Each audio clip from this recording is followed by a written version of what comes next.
কিন্তু আমার দেশে 17টা বছর ধরে এই মানুষের সেন্টিমেন্ট বুঝলো না, ঠিক কিনা কম? আজব বাংলাদেশ, আজব বাংলাদেশ। এর দূরে আহলে কুলাইল না যে আমি যেমনি খাইতে আছি আমি রে বারুই বনি, চিন্তা করে মুহ দেওয়ান লাগে না? তখন যেন 17 বছর লাগাইয়া লাভ হইল কি কর? এই যে কোটি কোটি টাকা, বিলিয়ন মিলিয়ন মিলিয়ন টাকা আজকে যে পাচার হয়ে গেল, তখন বউ একখানো, জামাই একখানো, টেহার একখানো, তো লাভ রইল কি? তা খাইল কেনা? অন হেইটে আবার আনন্দের লেগে লাইন হইতেছে, তোদের তো করে আমও গেছে, চালাও গেছে, ঠিক কিনা কও? যেন বুঝ করে কাজ করবেন, এটা একটা শিক্ষা। আমরা যারা জনগণ আছি আমাদের এটা থেকে শিক্ষা গ্রহণ করতে হবে।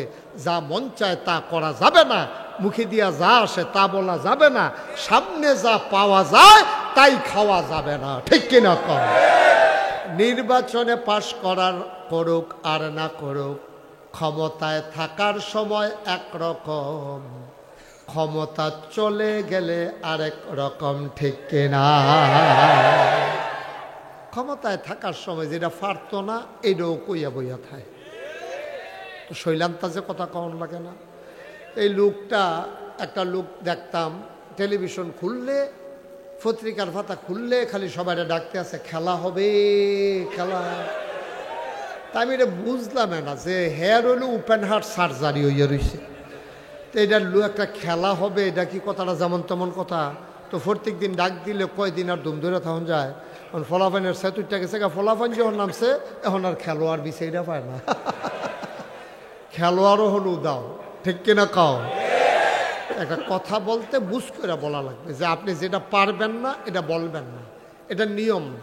আপনি যেটা পারবেন না এটা বলা উচিত না। আমাদের দেশের রাজনীতিবিদ যারা যেটা পারতো না এটা কইয়া বইয়া থাকে, ঠিক কিনা কন? আপনি যে দূর পারবেন এর দূরে কন, আপনার যতটুকুন ক্ষমতা আছে আপনি এটুকুনি বলেন, এর তো বাড়াইয়া তো দরকার নাই। একেবারে আমারে যদি ভোট দেন আমি একবারে ঘরের দরজা সুদ্ধা ফাঁকা করে দেবো, এর দূরে আপ যাবেন সে কথা কয়? বাজার পর্যন্ত আপনি করতেন পারেন না, দরজা ফাঁকা করবেন কোন সময়? এই কথা যে এটা মুহে দিয়ে আইয়ে রে বড় বড় কইয়া বাইয়া থাকে।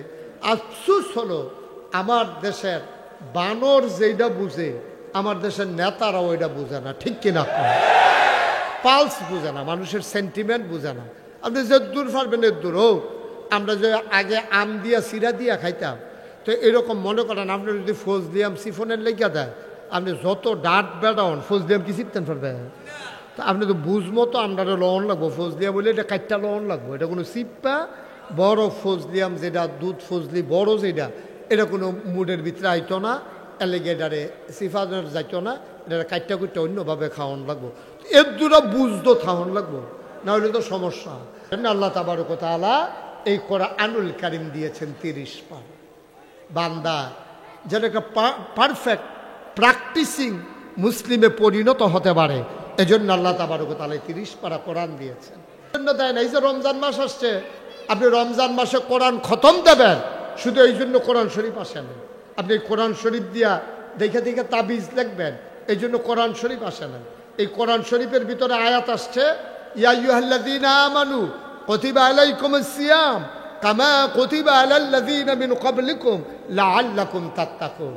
এই ঈমানদাররা, তোমাদের উপরে রোজা ফরজ করা হয়েছে। আমরা যে রোজার লেগে রেডি হইতে আছে, দোকানদাররা যে মালটাল থুবাইতেছে বাড়াইয়া বেসনের লেগিয়া, তারা এই যেন বেশি দামে ব্যস্ত করে রোজার মাস খাজুর টাজুর শহীদ তলে গরু গরো নানান জায়গার মধ্যে থুবাই লাইতে আছে।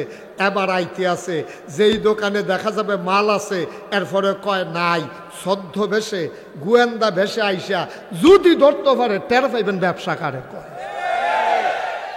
তামাশার একটা শেষ আছে বেড়া।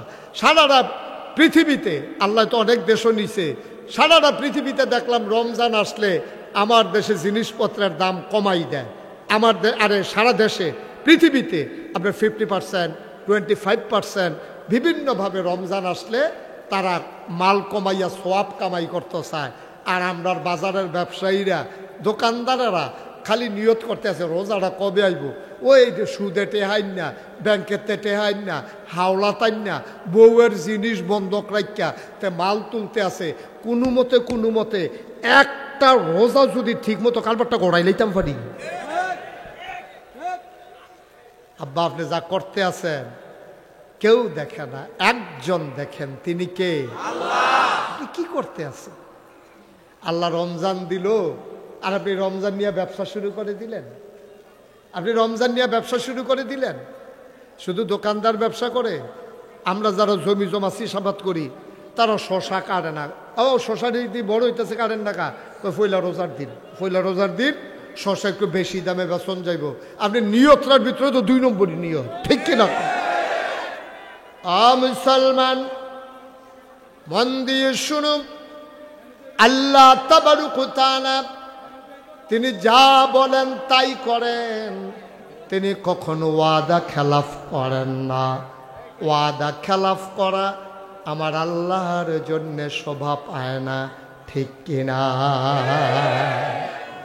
তিনি যা বলেন তিনি তাই করে দেন।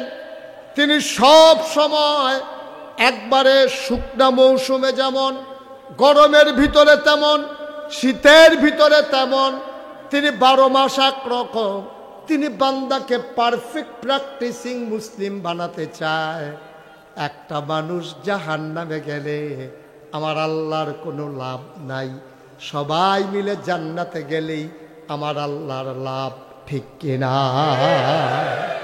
সবাই মিলে যদি আমরা জান্নাতে যেতে পারি তাহলেই আমাদের লাভ। ভাই আপনি যেই কাজই করবেন, আপনি যেই কাজই করবেন, আপনি ব্যবসা করেন, আপনি রাজনীতি করেন, আপনি কন্ট্রাক্টারি করেন, আপনি পিরালি করেন, আপনি মাদ্রাসার শিক্ষকতা করেন, আপনি স্কুল কলেজে চাকরি করেন, সবগুলো, আপনি কৃষিকাজ করেন, আপনি রিক্সা চালান, সবগুলার ভিতরে হালাল হারাম আপনি বাইসা চলবেন। মনে রাখবেন, আবাদত কবুল হওয়ার জন্য আমরা যে এত আবাদত করি, এই যে রাত জেগে জেগে 12টার উপরে বাজে, পৃথিবীর কোথাও এই কারবার সম্ভব হবে না। পৃথিবীর কোথাও আপনি এটা পারবেন না। কিন্তু বাংলাদেশের মানুষগুলো কত আনন্দের সাথে ঈদের মতো আনন্দ নিয়ে রাত জেগে বসে বসে দিনের কথা শুনতেছে। তো শুই না যদি কাজে না লাগান তাহলে এই কাজ করে কি লাভ হইব কোন? কি লাভ হইব কোন? শুনলেন কিন্তু কাজ করলেন না। এই অনুযায়ী আমি বললাম নামাজ পড়বেন, আমি বললাম সবাই মিলে রোজা রাখবেন, আমি বললাম ওজনে কম দেবেন না, আমি বললাম আপনি কায়দা বুঝা জিনিসের মালের দাম বাড়াবেন না, আপনি মানুষকে প্রতারিত করবেন না, আপনি ধোকা দেবেন না, সবগুলো আপনি শুনলেন, একটাও মানলেন না, তো লাভ হইল কি? তাহলে এই রাত্রে জেগে আপনি কি লাভটা করলেন? কেন আপনি রাত জেগে আছেন? আসেনও তো আলেম ওলামার মুখ থেকে শুনবেন, এই অনুযায়ী নিজের জীবন রাঙাবেন, নিজের জীবন সাজাবেন। একদিন যখন মরে যাবেন, কাফন পরিয়ে যখন দাফন করে দেবে মাটির কবরে, সবাই দেখবে মাটির কবর। আপনি এমন একটা জিন্দেগি করে যাবেন, আপনি যেন কবরে গিয়ে দেখেন মাটির কবর মাটি নাই, মাটির কবর জান্নাতের টুকরা হয়ে গেছে, ঠিক কিনা বলেন? এমন একটা জিন্দেগি আমরা চাই নাকি চাই না? কথা কানা চাই নাকি চাই না? এই কাজটা সারাটা জীবন এই হক্কানি পীর মাশায়েখেরা মানুষকে টাইন্না টাইন্না ওই নবীরা যেই কাজ করছে, নবী তো আর আসবেন না। নবী নিজেই বলেছেন, আনা খাতামুন নাবিয়্যিন লা নাবিয়্যা বাদি, আমি হলাম সর্বশেষ নবী, আমার পরে আর নবী নাই, নবীর পরে নবী নাই। এটা আমরা মেনে নিলাম। এই ব্যাপারে আপনারা সবাই একমত? মা কথা কেন সবাই একমত? এই নবীর পরে কি আর নবী আছেন? আর নবী নেই, তিনি শেষ নবী। আচ্ছা আপনাদেরকে একটা সিহন কথা খুব মনোযোগের সাথে শুনেন, আমি লম্বা সময় আটকে রাখবো না, যতক্ষণ শুনবেন মনোযোগে। আপনি এদিকে ঘুরে বসেন আমার দিকে, যতক্ষণ, হ্যাঁ সবাই ঘুরে বসুক, যতক্ষণ শুনবেন মনোযোগের সাথে শুনবেন। ঘুমাইসা পড়লে আমার ইশারা দিবেন, কিন্তু যতক্ষণ শুনবেন। আমি এত রাত্রে কোথাও ওয়াজ করি না। পীর সাহেব হুজুর যখন আমারে ফোন দিছে, আমি বলছি হুজুর আমার আরেক জায়গায় মাহফিল আছে, আপনি যত রাতেই হোক আমার একটা আবদার, আপনি আসবেন। হুজুর বলছে আমি আর না করতে পারি নাই, কারণ এত রাত্রে আমরা যারা রেগুলার ওয়াজ করি, এত রাত্রে মাহফিল করা কষ্টকর, কারণ রাত্রে 12টার উপরে, 12:30 মতো বেজে গেছে। যাব কখন বাসায়, ঘুমাবো কখন, কালকে আবার অনেক প্রোগ্রাম, দিনে অনেক প্রোগ্রাম থাকে। তারপরেও সোয়ারুল একবার আসছিলাম না, তখন প্যান্ডেল ছিল, স্টেজ ছিল ওই পাশে ছিল না স্টেজ, এবার একটু ঘুরছে মাহফিলটা, নাকি আমি ঘুরালাইছি? মাহফিলে ঘুরছে, হ্যাঁ আচ্ছা। মার হাবা কন, জোরে কন মার হাবা। যেই কথাটুকুন বলছিলাম, যেহেতু শুনবেন আসছেন এত কষ্ট করে ভাই, আপনি এই টাইমটা ঘুমাইলে তো আপনার শরীরে একটু আরাম পাইতো। তা আপনি মেহনত করে যখন আইসে নেই, এই সময়টা যদি কাজে লাগাইতেন পারেন তো না লাভ, কথাটি শূন্য শূন্য যদি মানতেন পারেন তো না লাভ। আপনি মনে করেন ওই যে আমি একটা কথা কইলাম, আপনি যেই হন কথাটা আপনার বিরুদ্ধে গেছে, আপনার কাছে ভাল লাগতো না, আপনি কইবেন হ্যাঁ হুজুর এই কথাটা কইলো, এটা দিয়ে কিতারে কইলো, তা আপনি কিতারে কইলো কোন ক্ষেত্রে, আমি তো আপনারে কইছি না, কয় না এটা আমার উপরে পড়ছে, তো হইলে আপনি হাতে সইটাইয়া পড়েন। সহজ কথা না। আপনি রাস্তা যাইতেন লইলে সকলের লগে রিক্সা তুললা দেয়, বাড়ি খান, এরপর আপনি বুঝেন না কি রে কান্দার যাওয়ান দরকার। এরপর আপনি কেড়ে বুঝেন না যে আমার কুতুর কান্দার যাওয়ান দরকার। রিক্সা যাইতে লইলেও বাড়ি খায়, বার যাইতে লইলেও বাড়ি খায়, মানুষ যাইতে লইলেও হাত বাড়ি খায়। তো এত বাড়ি খাওয়ানোর পরও আপনি খালি খেড়িয়ে খেড়িয়ে জিগান আমারে ভাইরাস কেড়ে, আপনি এটা বুঝেন না যে কুতুর সাইডে গেলে আর বাড়ি খাইতেন না, ঠিক কিনা কম। আমাদের দেশের সমস্যা হয়েছে এইটা। আপনি দুষ লইয়া বইয়া রয়েছেন, হুজুরে কইল কেড়ে এটা হইল হুজুরের দোষ, আর আপনি দুষ করতেছেন কেড়ে সেই দোষ নাই, ঠিক কিনা কম। আমি ওর সুদখুরের বিরুদ্ধে কথা কইলে তো আপনার গাঁও পড়তো কেড়ে, আপনি কয় হুজুর আমার গাঁও পড়ছে, তো অবশ্যই আপনি সুদ খান। তো সুদ খাইয়েন না, তো এত সারে সুদকে আমি হারাম করছি, সুদ হারাম করছে আল্লাহ, ঠিক কিনা কর। তা আমরার লগে রাগ হইয়া লাভ কি? রাগ হইলে আল্লাহর লগে অন্য ফাললে। সুদ আমি হারাম করছি না। আর নবীজি কইছে সুদের 70টা গোনা, সর্বনিম্ন গোনাটা হইল নিজের জন্ম দেওয়া ফেডে যেই মাই লইছে, যেই মার বুকের দুধ খাইছেন এই মার লগে জেনা করা। তারপরও সুদের ওয়াজ করলো কি ইমাম সাহেবের চাকরি জায়গায়। তো নবীজি যে এতটা কথা কইলো, তো ফাললে নবীর নবুয়ত বাদ দিয়ালাম। বলে আপনি কি এর নবী, আপনি যে এতটা কথা বইয়া রইছেন, আমরা শুদ্ধ না কিছু খায়ামে, তো এই কথা কইলে আপনি রাগ হইলে হইতো না। তো ওয়াজ আপনি চিন্তা করবেন যে আমার হুজুরে যদি কথা কয়, এই বিশ্বাস রাখবেন, এই কনফিডেন্স রাখবেন, আমার বোধহয় ভুল হইতে আছে, আমার শুদ্ধ হওয়া দরকার। এই মন মানসিকতা না থাকলে আপনার ওয়াজ হইয়া কোনো লাভ নাই, কোনো লাভ নাই। লাভ আছে?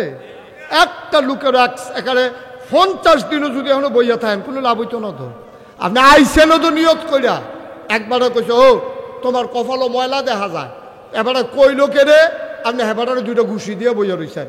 তো আরেকবার দেখছে ময়লা, হেবাটা কয় না থাক, এবারে ময়লা লই আরো কিচ্ছু কইতাম না, জাগা মতো গেলে মানুষে যে আইসেই বইটা কিতা করবেন, কি করবেন হেডা? এই দুনিয়াটাতে না হইলে ফারুই গেলেন গা। এই দুনিয়া কয় দিনের? 70 বছর, 60 বছর, 80 বছর গেলেন গা আর কি ফারুইয়া। মনে করেন আপনারা কেউ কিছু কইল না, কিন্তু কবর যাওয়ানের লগে লগে যখন হিসাব শুরু হয়ে যাবে, আমল নামা যখন হাতে দেবে, আর আপনার এই গোনা লইয়া যখন আপনি উঠবেন, হুশ থাকবে না তো, হুশ থাকবে না তো আপনার কবরের মাটিগুলো দূরে সরে যাবে, ডাইনে বামে মাথায় পায়ের কাছে সবগুলো মাটি দূরে সরে যাবে। আপনি মনে করবেন আরে ভালোই হয়েছে, কবরটা গুদ্দুর বড় হয়েছে, গড়িয়া ঘুমাইতাম ফারাম। এর ভিতরে দেখবেন সাইডুগুলো দেখবেন একটা শুশু আওয়াজ হইয়া আইয়া সেটা এমন একটা চাপা দেবে, আপনার পুরাটা বডিটারে একটা আলুর ভর্তার মতো বানাই ফেলে। আপনি চিৎকার করে বলবেন থাক আমি আলুর ভর্তা হয়ে থাকি, আমার যেন আর মানুষের আকৃতি দেওয়া না হয়, আমি যেমনি আছি এমনি আমার ভালো। ফেরেশতারা বলবেন না, এরকম যতদিন কবরে থাকবেন বারবার এমন করে চাপা দেওয়া হবে, বারবার সাপ এসে আপনাকে ধ্বংসন করবে। সেই দিন কারে দোষী করবেন, কার সাথে চিৎকার করবেন? স্বাভাবিকভাবে ক্লান্ত, পরিশ্রান্ত, অবসন্ন, এ পিঠ যখন বিছানা চায়, দু চোখ যখন ঘুম চায়, এ দেহ যখন আরাম চায়, সব কিছু হারাম করে দিয়ে সুজলা সুফলা সোনার বাংলাদেশের এ অজপাড়াগায় নিবৃত পল্লীতে ছায়া ঘেরা মায়া ভরা সুন্দর সুনিবিড় সুশৃঙ্খল পরিবেশে মাথার উপরে সামিয়ানা, নিচে বসার জায়গা, লাইটিং মাইকিং এর ব্যবস্থা করে এই এলাকার হাজার হাজার মানুষ থেকে যাচাই করে বাছাই করে করুণা করে দয়া করে, মায়া করে, সকল প্রকারের ঝামেলা থেকে মুক্ত রেখে, অসুস্থতা থেকে সুস্থ রেখে, যিনি আমাদেরকে আসার বসার কিছু কথা শোনার সুযোগ করে দিলেন। হৃদয়ের সবটুকুন আবেগ, উচ্ছ্বাস, ভালোবাসা, আকতি কাকতি মিনতি জমা করে মাবুদের শিখানো কালেমা দিয়ে চিৎকার করে সবাই পড়ি আলহামদুলিল্লাহ।